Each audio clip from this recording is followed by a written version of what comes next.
Students हम देखेंगे properties of alkali and alkaline earth metals के नाइट्रेट्स की। ठीक है, alkali and alkaline earth metal के नाइट्रेट्स ले आते हैं। सबसे पहले यहाँ पर लेकर आएंगे अल्कली मेटल्स और अल्कलाइन अर्थ मेटल्स। ठीक है, अल्कली के नीचे हमने अल्कली मेटल्स लिख दिए, अल्कलाइन के नीचे हमने अल्कलाइन अर्थ मेटल्स के नीचे उनके लिख दिए। ठीक है, अब ऐसे करते हैं कि इनके यहाँ पर अगर हम नाइट्रेट्स लिख दें कि ये नाइट्रेट्स किस तरह से बनेंगे, तो देखें लिथियम नाइट्रेट, नाइट्रेट क्या होता है, NO3 जो होता है वो नाइट्रेट आयन होता है। ठीक है, अगर इनके साथ या नाइट्रेट ग्रुप होता है, हम कहते हैं नाइट्रेट ग्रुप हम कहेंगे बेसिकली।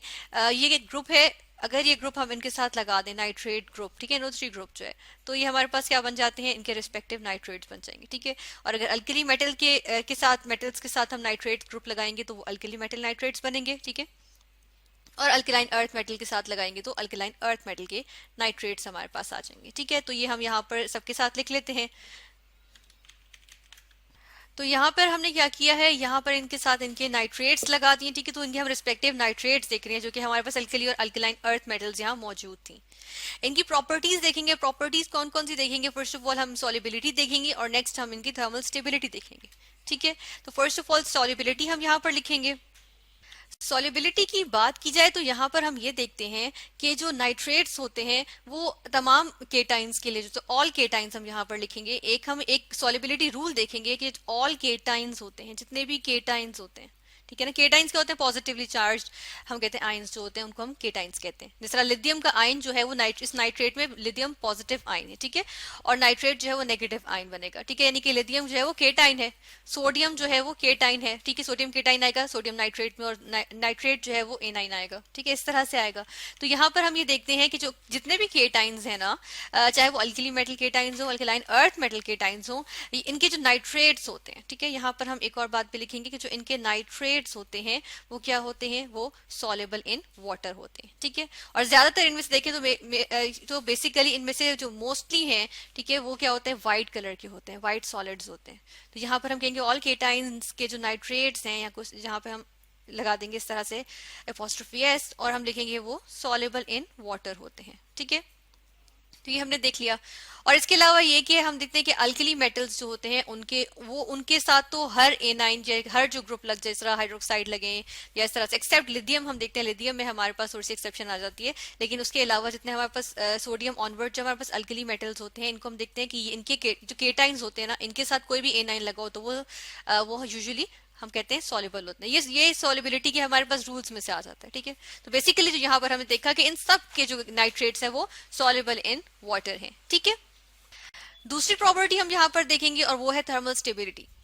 थर्मल स्टेबिलिटी की बात करेंगे, थर्मल मतलब हीट, स्टेबिलिटी मतलब कि स्टेबल है कि नहीं है। ठीक है, आया कि हीट प्रोवाइड करने पर डिकम्पोज तो नहीं कर जाएंगे। तो इसके लिए हम देखते हैं कि लिथियम और जितने भी अल्कलाइन अर्थ मेटल नाइट्रेट्स हैं ये डिकम्पोज करते हैं हीट पे, और क्या बना लेते हैं हम ये देख लेते हैं। यहाँ पर जिस तरह फर्स्ट ऑफ ऑल चले हम लिथियम नाइट्रेट की बात कर लेते हैं। ठीक है ना, लिथियम नाइट्रेट हमारे पास फर्स्ट वन है। तो इसकी हम बात करेंगे कि जब ये डिकम्पोज करता है, ये अपने बाकी एलिमेंट्स जो इसके बाकी जो फैमिली के जो बाकी मेंबर्स हैं उनकी तरह, ये उनके नाइट्रेट्स की तरह ये डिकम्पोज नहीं करता है। ठीक है, ये अलग तरीके से करता है, यानी कि इसके अंदर जो है वो हम देखते हैं कि डिफरेंट इसमें जो है प्रोडक्ट्स आ जाती हैं as compare to sodium, potassium, rubidium, caesium के नाइट्रेट्स। तो हम यहाँ पर अगर देखें तो हमारे पास यहाँ पर क्या प्रोडक्ट बनती है, हम प्रोडक्ट देखेंगे, यहाँ पर हमारे पास लिथियम ऑक्साइड बन जाता है। ठीक है, Li2O लिथियम ऑक्साइड, और साथ में हमारे पास क्या बन जाता है, हमारे पास नाइट्रोजन डाइऑक्साइड गैस बनती है, यानी कि हमारे पास एक ब्राउन गैस बनती है, नाइट्रोजन डाइऑक्साइड गैस होती है, हमने डिटेक्ट कर लिया, और साथ में ऑक्सीजन भी हमारे पास आ जाती है इस तरह। ठीक है, ये हमारे पास इक्वेशन होता है, और बेसिकली यही हमारे पास डिकम्पोजिशन हुई होती है। यहाँ पर इसको बैलेंस करेंगे इस इक्वेशन को, तो हम देख रहे हैं कि ऑक्सीजन यहाँ पर 3 है, यहाँ पर कितने 1 2 3 4 5। तो ऐसा करते हैं कि यहाँ पर हम 2 लगाते हैं ताकि कितने हो जाए ऑक्सीजन, 1 2 3 4 5 6 हो जाए, तो 6 हो गए। अब अगर यहाँ पर हम 4 लगाएंगे, ठीक है, तो 4 इंटू 3 12 हो गए। तो इसको हम यहाँ से बैलेंस करेंगे। फिर इसके अलावा यहाँ देखें नाइट्रोजन 4 हो गया ना, तो यहाँ पर भी 4 लगाएंगे। ठीक है, और उसके बाद हम ये देखते हैं कि ये इक्वेशन अब हमारे पास क्या ये बैलेंस्ड है। जी बिल्कुल, ये हमारे पास है बैलेंस्ड इक्वेशन। ठीक है, ऑक्सीजन देखें ना 2 इंटू 4 हमारे पास 8 हो गए, 9 10 11 12, अब ये कंप्लीटली बैलेंस्ड इक्वेशन है। इसके अलावा हमने क्या कहा कि अल्कलाइन अर्थ मेटल्स भी इसी तरह के रिएक्शंस शो करते हैं। तो इनमें से चले हम फर्स्ट करें, हम ऐसा करते हैं कि मैग्नीशियम नाइट्रेट ले लेते हैं। ठीक है, यहाँ से हमने उठाया मैग्नीशियम नाइट्रेट, तो यहाँ से हमने लिया मैग्नीशियम नाइट्रेट और इसको भी इसी तरह का रिएक्शन शो करना है। किस तरह का कि हम कहते हैं कि हमारे पास क्या होना चाहिए, हमारे पास यहाँ पे बनना चाहिए ऑक्साइड बनेगा। ठीक है, रिस्पेक्टिव मेटल का ऑक्साइड बनेगा। ठीक है, यहाँ चले हम पहले इस तरह से लिखते हैं कि पहले इसका ऑक्साइड बनेगा, साथ में क्या बनेगी, नाइट्रोजन डाइऑक्साइड गैस बनेगी। ठीक है, हम NO2 लिखेंगे, नाइट्रोजन डाइऑक्साइड गैस, और साथ में क्या बनेगी, ऑक्सीजन गैस रिलीज होगी। अब ऐसा करते हैं कि यहाँ पर हम इसको यहाँ पर इसकी एक इक्वेशन, नाइट्रोजन की जो इक्वेशन है ये लिख के देख लेते हैं। ठीक है, हमें इसी चीज को रिमूव करके लिखना है ना, नाइट्रोजन, हमें मैग्नीशियम का ऑक्साइड लिखना है, तो चलें यहाँ पर मैग्नीशियम का ऑक्साइड लिखते हैं। तो ये हमारे पास आ जाएगा MgO, मैग्नीशियम का ऑक्साइड। ठीक है, मैग्नीशियम ऑक्साइड आ गया। इस इक्वेशन को अब हम बैलेंस कर लेंगे। यहाँ पर इसको बैलेंस करने के लिए हम देखते हैं कि हमारे पास यहाँ पर 2 नाइट्रोजन है। ठीक है, और यहाँ ऑक्सीजन कितने हैं, 6 है, 3 × 2 6।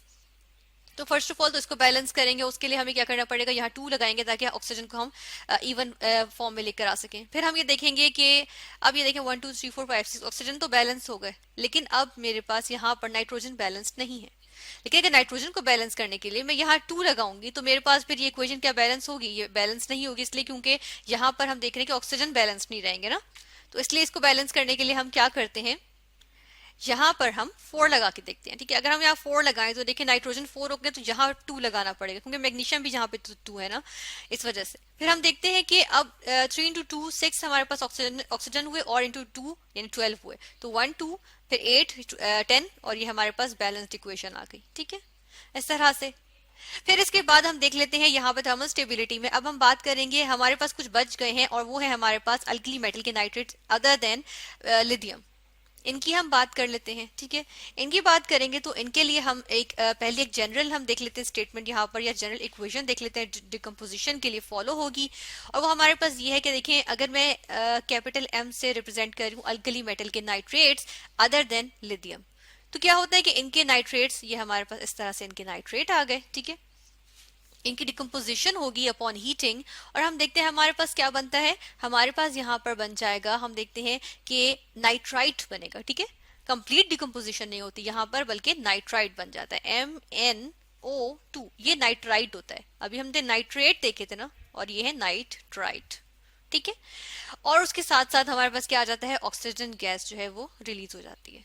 ये हमारे पास कंप्लीट डिकम्पोजिशन नहीं हुई है। ठीक है, और इसमें हम देख लेते हैं कि अगर इसकी एग्जांपल यहाँ पर देख लें, चलें इसको यहाँ से हम रेज करेंगे, और हम यहाँ रेज कर दिया हमने, और यहाँ पर हम क्या लिखेंगे, इसकी एक एग्जाम्पल लिखेंगे। ठीक है, जिस तरह सोडियम की चलें एग्जाम्पल ले लेते हैं। सोडियम नाइट्रेट लिया मैंने, इसको हमने क्या किया, हीट किया, हीटिंग पे डिकम्पोज हुआ, लेकिन कंप्लीट डिकम्पोजिशन नहीं हुई। ठीक है, एम की जगह हमने अब एक स्पेसिफिकली सोडियम ले रहे हैं, सोडियम लिखा, तो हमारे पास सोडियम नाइट्राइट आ गया, NO2 NO2, और साथ में ऑक्सीजन गैस जो है वो रिलीज हो गई। ठीक है, इस तरह से ये हमारे पास आ गया।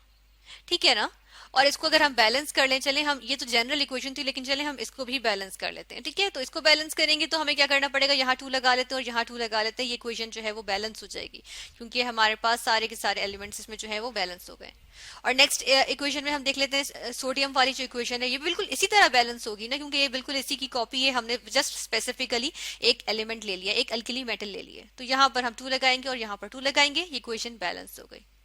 और ये थर्मल स्टेबिलिटी है, तो इसलिए हम ये देखते हैं कि ये सारा कुछ किस पे हो रहा है, ये सारा कुछ हमारे पास जो है वो हीटिंग पे हो रहा है। तो अगर हम चाहें तो यहाँ पर हम लिख सकते हैं, ठीक है, हम यहाँ पर डेल्टा का साइन डालेंगे। ठीक है, ये ट्राइंगल होता है, ये रिप्रेजेंट करते हैं कि हीटिंग पे ये डिकम्पोजिशन हमारे पास हुई है। ठीक है, इस तरह से हमने क्या देखा, 2 प्रॉपर्टीज देखी, सॉल्युबिलिटी और थर्मल स्टेबिलिटी की, किसकी, अल्कली और अल्कलाइन अर्थ मेटल के नाइट्रेट्स की।